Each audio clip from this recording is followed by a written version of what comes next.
Les damos la bienvenida a Aprende en Casa 2, un espacio en el que vamos a poder estudiar y divertirnos desde nuestros hogares. Hoy nos acompaña la maestra Cecilia Vargas y vamos a tener el gusto de estar con ustedes en esta clase de historia de quinto grado. ¿Están listos? ¡Comenzamos! Bienvenida, maestra. Bienvenido, Ton. Gracias. Ton, ¿qué haces? Perdón, es que estaba viendo la foto que me tomé hace un año en el hemiciclo a Juárez. Está en el centro histórico de la Ciudad de México y es muy bonito. Mira, aquí está la foto y ustedes ahí en pantalla la pueden ver. ¡Ay, qué bonito! Pero es enorme. ¿Qué significado tendrá? ¡Ay, Ale! Pues, no lo sé, maestra. Maestra, usted sabe la respuesta seguramente. Digo, muchos mexicanos pasan diario por ahí. Y así como nosotros, se toman fotos, pero no conocemos su significado. Es cierto, Ton. Les voy a contar algo de lo que yo sé sobre el hemiciclo a Juárez. El hemiciclo es un monumento en homenaje a Benito Juárez que imita la función de una tumba o de un sepulcro para que la gente pueda ir a visitarlo. En el centro de este hemiciclo se encuentra una estatua de Benito Juárez y está acompañada de otras dos alegorías de la patria y la ley. Este monumento está hecho con mármol italiano, de Carrara, y fue el presidente Porfirio Díaz quien ordenó construirlo en 1910. ¡Wow! Estoy seguro de que Benito Juárez fue muy importante para nuestro país. Me gustaría saber más de él, maestra Ceci. Antes de que empecemos haciendo una revisión sobre su vida y su legado histórico, tenemos que recapitular un poco lo que hemos aprendido en las clases anteriores. Recuerdo que vimos que la República triunfó sobre el Segundo Imperio y que su fin estuvo marcado por la muerte de Maximiliano. Sí, y también vimos que a pesar del triunfo, seguía habiendo problemas políticos y económicos por tantos años de lucha. Efectivamente, el fusilamiento de Maximiliano marcó el fin del Segundo Imperio y el triunfo definitivo del proyecto liberal y republicano de nación. Muchos vieron la caída de Maximiliano y la derrota de los conservadores como la consumación de una segunda independencia para México, porque por fin México logró mostrarse ante el resto del mundo como una república moderna, libre y soberana. Los liberales habían triunfado, pero como muy bien dijo Ton, en nuestro país se seguían enfrentando problemas políticos y económicos muy serios. En el tema económico, el problema era que después de 5 años de guerra contra Francia, todo ese tiempo había implicado enormes gastos y pérdidas de las que el país no se podía recuperar rápidamente. Y en lo político, el problema eran las rivalidades que existían dentro del Partido Liberal. Ahora vamos a ver un video que explica con mejor detalle estos problemas. Ustedes en casa, acompáñenos y tomen notas. Benito Juárez y los liberales. Con el triunfo de la Revolución de Ayutla en 1855, llegó al poder una nueva generación de liberales, casi todos civiles, es decir, que no eran militares, entre los que se encontraban José María Iglesias, Miguel y Sebastián Lerdo de Tejada, Melchor Ocampo, Ignacio Comonfort y Benito Juárez. El principal objetivo de este grupo era cambiar la forma de gobernar el país, pero tenían diferencias acerca de cómo hacerlo. Por un lado, algunos liberales consideraban que se debía cambiar lentamente, para evitar una oposición violenta, pero otros creían en el cambio drástico y plantearon la creación de una nueva constitución. Esta última postura fue la que dominó entre el grupo liberal desde el triunfo de la Revolución de Ayutla. Benito Juárez era de origen zapoteca, pues nació en San Pablo Guelatao, en la Sierra de Oaxaca. Estudió en un seminario y en el Instituto de Ciencias y Artes de Oaxaca. Fue diputado y gobernador de su estado natal. Además, ocupó el cargo de presidente de la Suprema Corte de Justicia. Juárez se convirtió en presidente de la República en 1858 y durante los siguientes 15 años fue el principal líder nacional. Su empeño por impulsar las reformas liberales y en defender a toda costa la soberanía de la nación lo convirtieron en una de las figuras más importantes en la historia de México. Los liberales participaron en la elaboración de leyes que ayudaron a desarrollar la democracia en el país. Sus propuestas originaron transformaciones políticas y sociales como la organización de elecciones presidenciales y gubernamentales, la división de poderes, el respeto por la libertad de expresión, la separación de los asuntos religiosos de las decisiones de gobierno y la creación de instituciones educativas. Estas leyes también permitieron la abolición de la esclavitud, de los títulos nobiliarios, los monopolios, los castigos degradantes y la pena de muerte. La restauración de la República. En julio de 1867, la capital de México recibió a Benito Juárez, que regresaba triunfante luego de la derrota del Imperio. Con esta victoria se restableció la República, por lo que al periodo entre 1867 y 1876 se le conoce como República Restaurada, el primer intento formal desde la independencia de crear una verdadera nación mexicana y que se llevó a cabo durante los gobiernos de Juárez y Sebastián Lerdo de Tejada. A consecuencia de tantos años de lucha, al restaurarse la República, el país enfrentaba dificultades.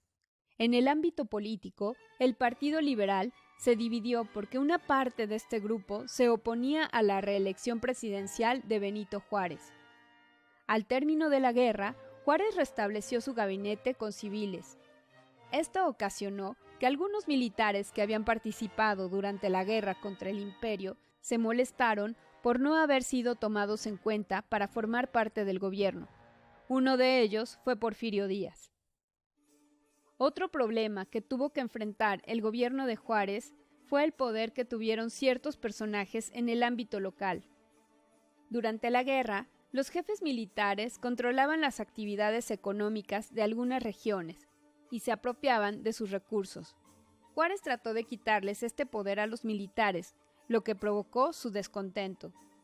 Por otro lado, los miembros del Partido Conservador que habían apoyado a Maximiliano sufrieron represalias, lo cual acrecentó las diferencias existentes. Aunque en 1870 Juárez decretó una amnistía, en un intento por terminar con este tipo de problemas. La difícil situación económica se agravó. La carencia de recursos fue uno de los principales problemas de la República restaurada. Juárez sabía que el país necesitaba impulsar su economía, reactivar la producción agrícola, fomentar la industria, construir ferrocarriles y poblar las regiones que no estaban habitadas. Por ello, se enfocó en reorganizar la hacienda pública con la idea de conseguir recursos necesarios para mejorar la situación del país. El 25 de junio de 1871, Benito Juárez, Porfirio Díaz Mori y Sebastián Lerdo de Tejada se presentaron como candidatos a la presidencia de la República. Ninguno obtuvo la mayoría absoluta. Juárez logró el 47% de los votos, Porfirio Díaz el 29% y Lerdo de Tejada el 24%, por lo que el Congreso designó a Juárez como presidente. Porfirio Díaz no aceptó el resultado y consideró que esto era una reelección indefinida, por lo que desde la Hacienda de la Noria en Oaxaca, el 9 de noviembre de 1871, convocó a un levantamiento contra el gobierno de Juárez. A este movimiento se le conoce como el Plan de la Noria, cuyo lema principal era la no reelección. Este plan fue sofocado por el gobierno. Un año más tarde, el 18 de julio de 1872, muere Benito Juárez. ¿Qué? Entonces, ¿Porfirio Díaz se rebeló contra Juárez por reelegirse? ¡Ay, pero si años después él mismo se reeligió como 1000 veces! Es verdad. Pero antes de que Porfirio Díaz llegara a ser el dictador al que derrocó la Revolución Mexicana, él mismo fue un líder militar entre los liberales que denunciaba los abusos de poder y apoyaba la democracia. Para entender este conflicto, debemos recordar lo que decía el video. Dentro del Partido Liberal había divisiones y bandos rivales. Existían los liberales moderados, que abogaban por hacer las reformas poco a poco, y estaban también los liberales radicales o puros, que creían que las reformas debían hacerse de forma definitiva e inmediata. Además, entre los liberales también había grandes diferencias de edad, y lo que para una generación de políticos era necesario, no lo era tanto para otra generación. Por ejemplo, Benito Juárez nació en 1806. Él tenía 48 años cuando estalló la Revolución de Ayutla y 52 cuando fue proclamado presidente por primera vez. En 1867, este Benito Juárez tenía 61 años. En cambio, Porfirio Díaz nació en 1830.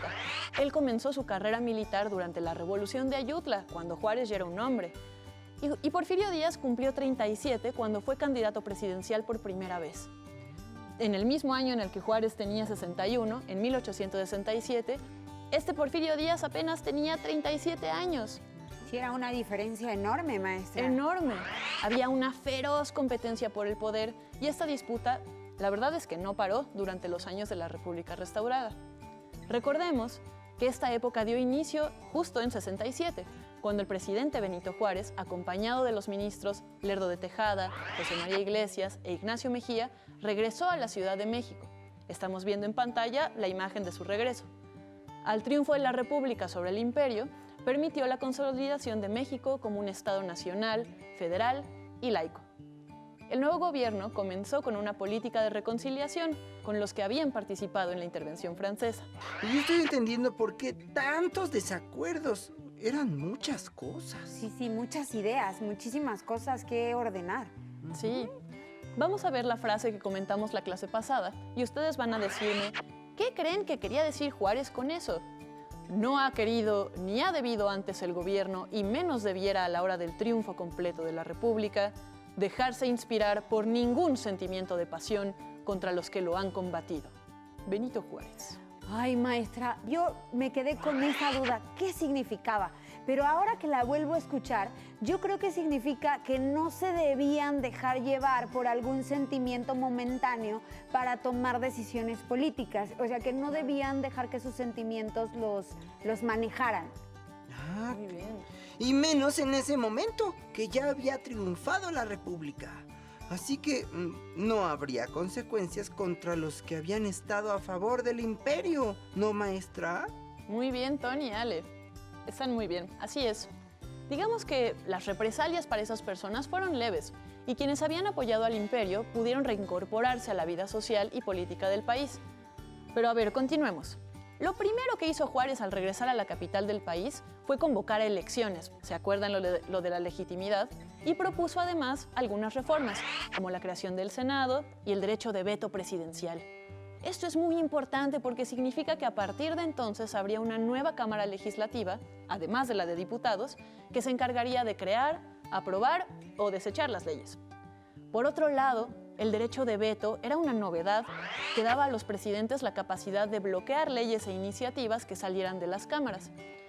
Estas reformas en su momento ocasionaron un gran revuelo porque fueron vistas como una estrategia de Juárez para quitarle autoridad al Poder Legislativo y dársela al Poder Ejecutivo. Muchos adversarios liberales de Benito Juárez intentaron vencerlo votando por el joven Porfirio Díaz en esas elecciones, pero al final esto no fue suficiente contra los miles de votos que reunió Juárez.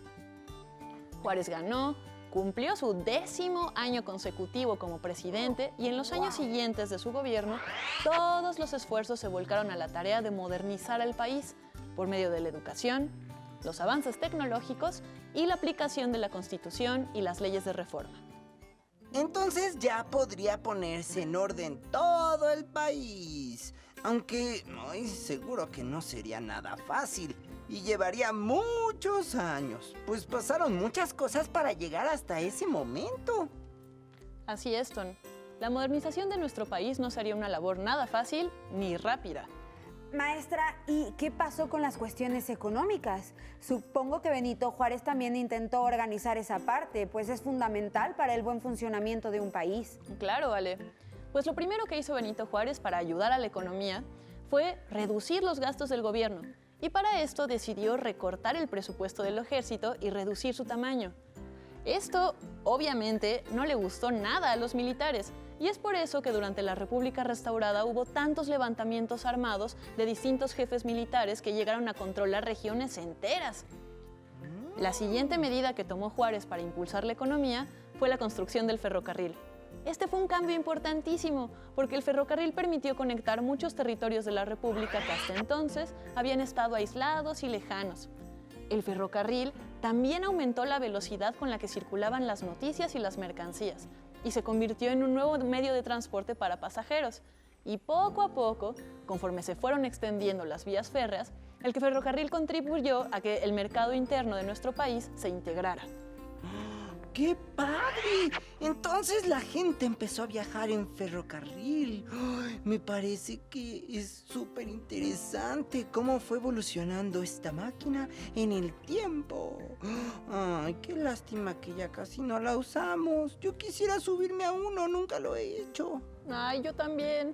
Imagínense qué bonito sería recorrer el país en tren, viendo toda la diversidad de sus paisajes. Pero bueno, continuemos. Estábamos diciendo que en la época de Benito Juárez es una época de modernización, pero la verdad es que esto tiene sus bemoles. Para 1870, el 90% de los 9 millones de personas que habitaban en este país vivían en el campo, en una multitud de diferentes pueblitos salpicados por distintas partes del territorio. Solo un porcentaje mínimo de la población sabía leer y escribir, y la gente común vivía completamente excluida de las grandes decisiones políticas y económicas. En otras palabras, había mucha pobreza en ese tiempo debido a todas las afectaciones de las continuas guerras internas y externas. Eso suena muy lógico, maestra. Sí, y en muchas ocasiones, distintas comunidades campesinas y obreras protestaron por las terribles condiciones de miseria en las que vivían. Aunque en aquella época no pudieron ser atendidas las demandas, todos estos problemas de los campesinos y los obreros se irían haciendo cada vez más graves. Y en algún momento esto iba a explotar, seguro con una revolución. Pero bueno, ¿y qué pasó después? Las tensiones entre el gobierno de Benito Juárez y sus distintos opositores, que eran varios, llegaron a un punto de quiebre durante las elecciones de 1871. En estas compitieron como candidatos Porfirio Díaz, Sebastián Lerdo de Tejada y sí, otra vez Benito Juárez. ¿En serio? Sí. Todo estalló cuando le dieron el triunfo de las elecciones a Juárez, que se reeligió por tercera vez y así cumplió 13 años en la silla presidencial. ¡Wow! Para Porfirio Díaz y sus aliados, que ya habían pasado años criticando las reelecciones de Juárez, esta situación les resultaba completamente insoportable. Entonces, desde su hacienda llamada La Noria, en Oaxaca, Porfirio Díaz publicó el plan con el que se rebeló contra Benito Juárez y al grito de no reelección, empezó un movimiento armado.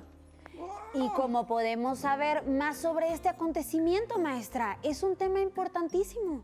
Una fuente buenísima para conocer la visión que en ese momento se tenía de todos los conflictos políticos son las caricaturas que se publicaban en los periódicos. ¡Wow! ¡Caricaturas! ¡Ay, como las que pasan en la tele! No, Ton, también existe la caricatura periodística. Exacto, Ale. Así es, Ton. Todavía existen las caricaturas periodísticas y existían también en esa época. Los periódicos eran el medio de comunicación escrita más importante de esa época. Los periodistas cada año luchaban por proteger la libertad de expresión, la libertad de escribir y de publicar sus opiniones y sus puntos de vista. La caricatura era el medio preferido de muchos de estos periodistas para comentar los acontecimientos más recientes y para expresar críticas a las autoridades. Aunque en aquella época la mayoría de la población mexicana no sabía leer ni escribir, como ya dijimos, se sabe que los periódicos con caricaturas llegaron a tener un alcance bastante importante. Porque por medio de los dibujos podían entender lo que sucedía. Exacto, Ton, muy bien. Wow. Quiero invitarles a que analicemos un par de caricaturas que se publicaron en esa época de las elecciones de 1871. Como recordaremos, compitieron como candidatos Juárez, Lerdo y Díaz. Y para comprender lo que nos quiere decir los autores de las caricaturas de aquella época, vamos a verlas. Sí, me encanta. Es mi parte favorita de la clase cuando analizamos imágenes o texto. Ay, de la mía también. Muy bien. A ver, ahí tenemos la primer caricatura. Se llama Los guiados por esa estrella llegamos a ofrecerle nuestros dones, y es una litografía de Santiago Hernández, un caricaturista muy importante de un periódico que se llamaba La Orquesta, que se publicaba en la Ciudad de México. Esta es una caricatura de enero del 71. ¡Wow! Ay, pero ¿qué significa?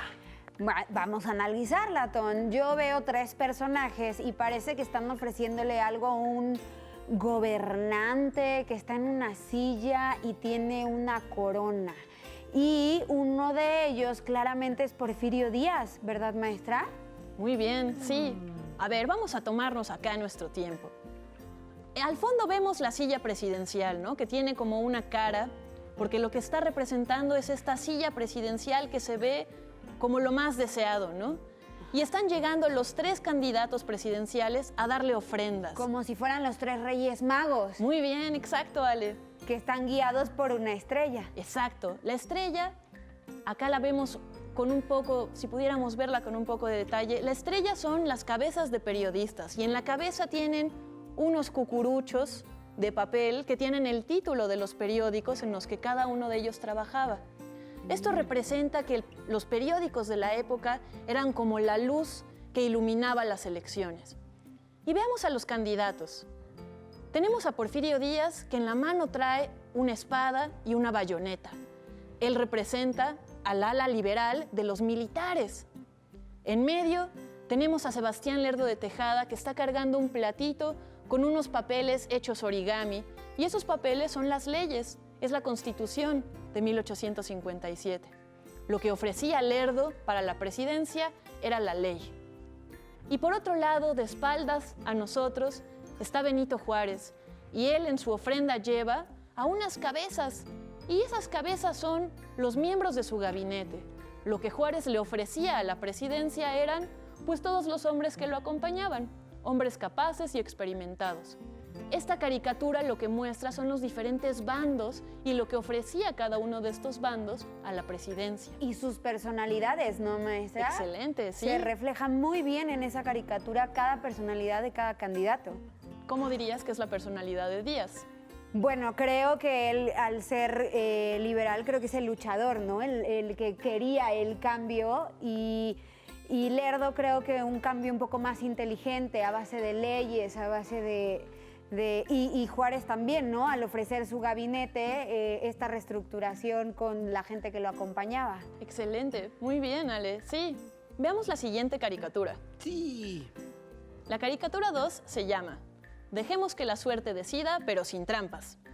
Es una litografía de Alejandro Casarín que se publicó en el periódico El Padre Cobos por ahí de julio de 1871. Vamos a ver, este es bastante diferente. ¿Qué podemos ver? Bueno, yo veo 3 personajes viendo algo, lo que parece ser como un bichito. Y está también Porfirio Díaz nuevamente. Sí, yo veo que ahí está Benito Juárez también, pero parece como un grillito o un bicho. Y supongo que el tercero es Sebastián Lerdo de Tejada. Muy bien, sí. A ver, veamos esta caricatura. De nuevo tenemos a los 3 candidatos. Y lo que está en medio de ellos es una mesa con una ruleta encima. Y eso que decían que parece un bichito que está volando, es en realidad una silla presidencial. Lo que está representando esta caricatura es que las elecciones son como un juego de azar. Y la silla presidencial es lo que rueda en la ruleta. Claro, es el premio a ganar. Excelente, sí. Vemos, por un lado, a un Porfirio Díaz muy joven y muy gallardo, como lo pueden ver. Y del lado de Porfirio Díaz también vemos a Sebastián Lerdo de Tejada. El personaje más interesante, tal vez, al que está criticando más claramente esta caricatura, es Benito Juárez, como pueden ver. La caricatura se titula Hagamos esto sin trampas. Y Benito Juárez, si se fijan, se está inclinando sobre la mesa, como manipulando, como influyendo en el resultado de la elección. Esta caricatura lo que criticaba y lo que denunciaba era la manipulación de las elecciones por parte de Benito Juárez. Maestra, qué interesante clase, de verdad, he aprendido muchísimo. Muy bien, me encanta que hayan aprendido tanto. Esto es todo por hoy. Los invitamos a consultar su libro de texto y a buscar fuentes de información que les ayuden a comprender más este periodo desde distintas perspectivas. Nos vemos la próxima clase. Muchísimas gracias, maestra Ceci, muchísimas gracias, Ton. Ha sido un placer estar con ustedes. Hemos terminado con Benito Juárez. Espero que lo hayan disfrutado tanto como nosotros. Hasta la próxima. A continuación, Pero antes vamos a una cápsula musical. Bienvenidos a Curiosidades Musicales. Hoy serán curiosidades especialmente sobre instrumentos musicales. 1. Hoy en día es muy normal escuchar música instrumental. ¿Pero qué creen? En la antigüedad se consideraba que la música interpretada con instrumentos musicales era diabólica y solamente las voces eran aceptadas como algo divino. 2. ¿Conoces este instrumento? Seguro que sí, es una guitarra. ¿Sabías que también le llaman la lira? Esto es porque la guitarra es una evolución de uno de los primeros instrumentos de cuerda, la lira. La construían con el caparazón de una tortuga, 2 palos de madera o cuernos de animales unidos, y una vez hecho esto, le ataban cuerdas y las afinaban.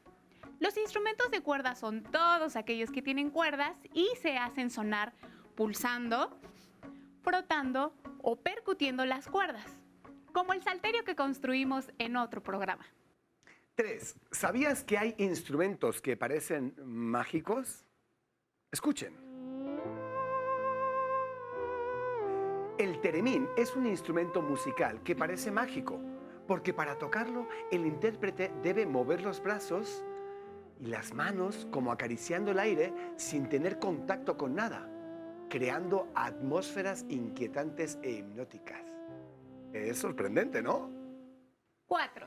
¿Sabías que hay personas que construyen instrumentos que simulan a toda una orquesta? Siempre han existido inventores de instrumentos peculiares. Hoy les presentamos el American Photoplayer. Es un instrumento que junta los sonidos de varias percusiones a una especie de piano con fuelles de órgano. Es fabuloso cómo puede crear tantas melodías y efectos de sonidos a la vez. 5. Un instrumento de aliento muy original es el clarinete de zanahoria. Sí, de zanahoria. Está construido literalmente con una zanahoria agujereada. Escuchen.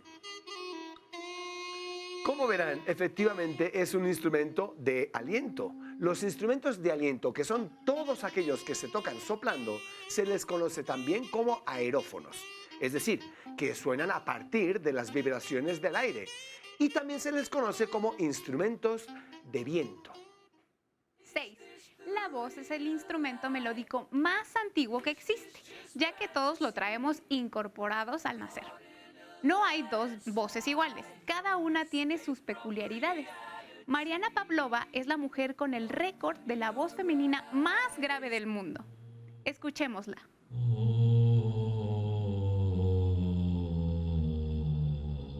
¡Bravo, Pavlova!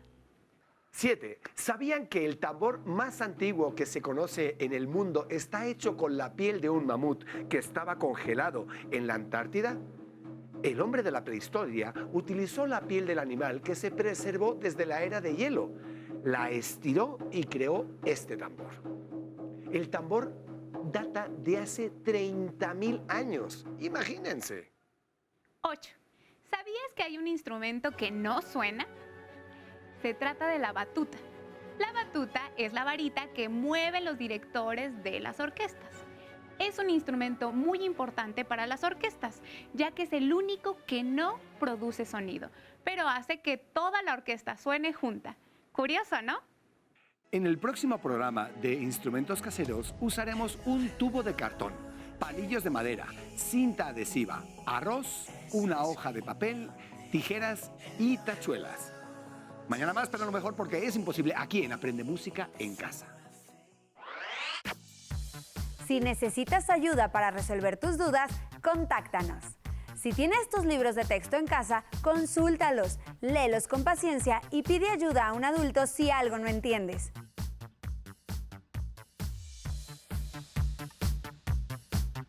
También puedes encontrar los libros de texto en la página conalitech.cep.gov.mx. Si quieres volver a ver los programas de Aprende en Casa, los puedes encontrar en la siguiente liga: aprendeencasa.cep.gov.mx.